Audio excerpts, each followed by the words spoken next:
નમસ્કાર દર્શક મિત્રો, અમારી યુટ્યુબ ચેનલમાં તમારું સ્વાગત છે।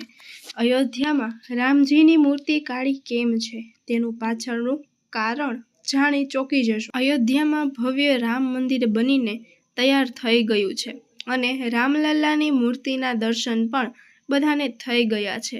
જોકે હવે સવાલ એ થઈ રહ્યો છે કે રામજીની મૂર્તિ કાળા રંગની કેમ છે। તો આ મૂર્તિમાં ઉપયોગમાં લેવાયેલ કૃષ્ણશિલાના ગુણ વિશે અહીંયા વિગતવાર જાણી લઈએ।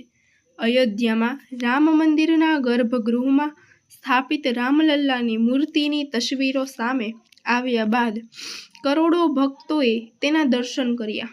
જોકે બધાને એક જ સવાલ થઈ રહ્યો છે કે રામલલ્લાની મૂર્તિ કાળા રંગની કેમ છે, તેમજ રામજીની મૂર્તિ માટે ઉપયોગમાં લેવામાં આવેલા કાળા પથ્થર એટલે કે કૃષ્ણશિલા વિશે બહુ ઓછા લોકો જાણે છે।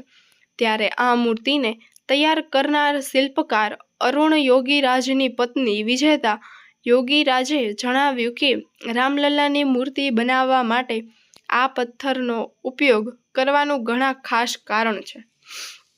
કૃષ્ણશિલા એ એવા ગુણ છે કે જ્યારે તમે અભિષેક કરો છો એટલે કે જ્યારે તમે મૂર્તિને દૂધ ચડાવો છો ત્યારે તમે તેનું સેવન કરી શકો છો। તેનાથી તમારા સ્વાસ્થ્ય પર કોઈ અસર થતી નથી। આ પથ્થરને કારણે દૂધના ગુણોમાં કોઈ ફેરફાર થતો નથી।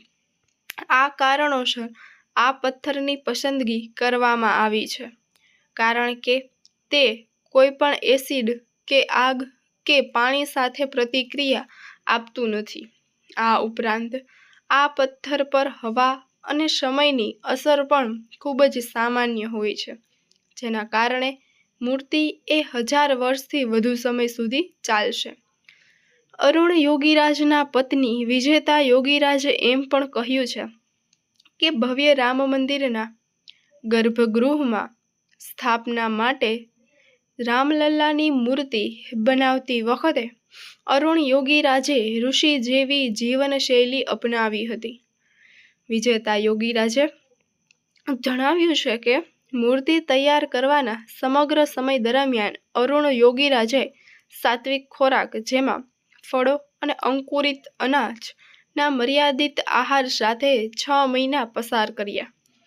અયોધ્યા રામ મંદિરના ગર્ભગૃહમાં સ્થાપિત કરવા માટે અરુણ દ્વારા બનાવવામાં આવેલી રામલલ્લાની મૂર્તિની પસંદગી પર ખુશી વ્યક્ત કરતા વિજેતાએ કહ્યું કે અમે તેના વિશે ક્યારેય વિચાર્યું ન હતું, પરંતુ અરુણમાં ઘણી પ્રતિભા છે।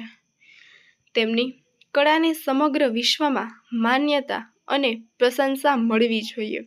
વિજેતાના જણાવ્યા અનુસાર અરુણ યોગીરાજ 5મી પેઢીના શિલ્પકાર છે, જેણે ખૂબ જ નાની 11 વર્ષની ઉંમરે કોતરકામ કરવાનું શરૂ કર્યું અને ત્યારથી તે તેના પરિવારની સમૃદ્ધ પરંપરાનું પ્રતીક બની ગયું છે।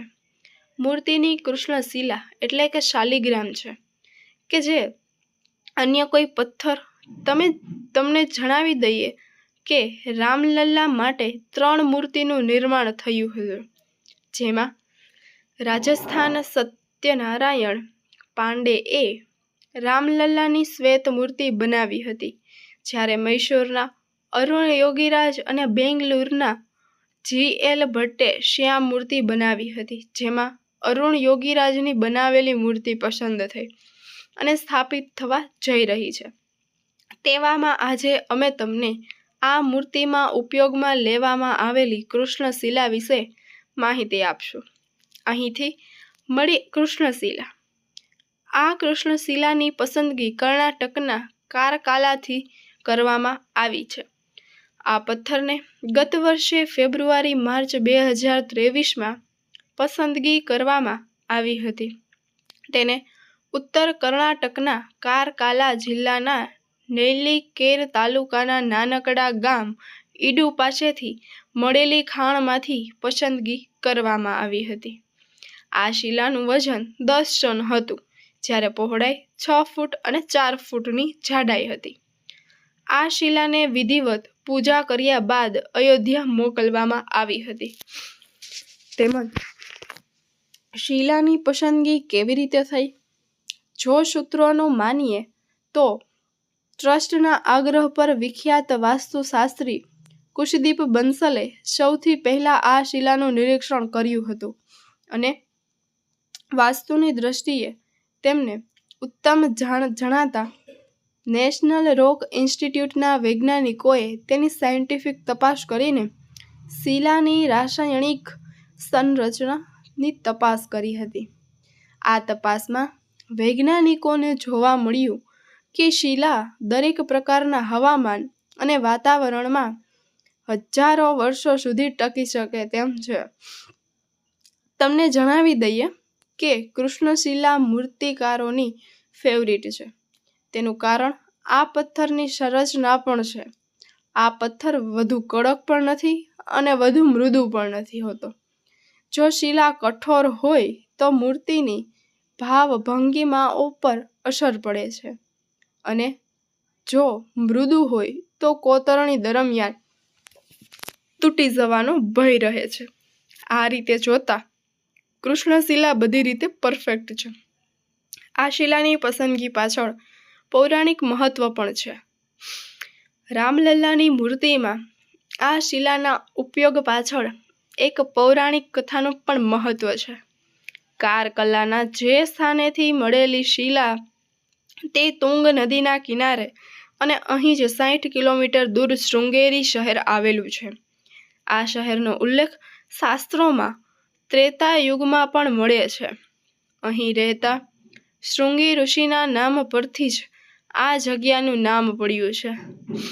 આ એ જ શૃંગી ઋષિ છે જેમણે દશરથ રાજાને ત્યાં પુત્ર કામેશથી યજ્ઞ કરાવ્યોનો ઉલ્લેખ મળે છે અને ત્યારબાદ રામ, લક્ષ્મણ, ભરત અને શત્રુઘ્ન 4 ભાઈઓનો જન્મ થયો હતો. તેથી રામલલ્લાની મૂર્તિની જગ્યાની નજીકથી પ્રાપ્ત શિલાથી હોવા પર પણ એક મત સધાયો હતો કે આ મૂર્તિને જ સ્થાપિત કરવામાં આવશે. તેથી આજની જો આ માહિતી તમને પસંદ આવી હોય તો વિડીયોને લાઈક, શેર અને અમારી ચેનલ પર તમે નવા મહેમાન હોય તો ચેનલને સબસ્ક્રાઈબ જરૂરથી કરજો.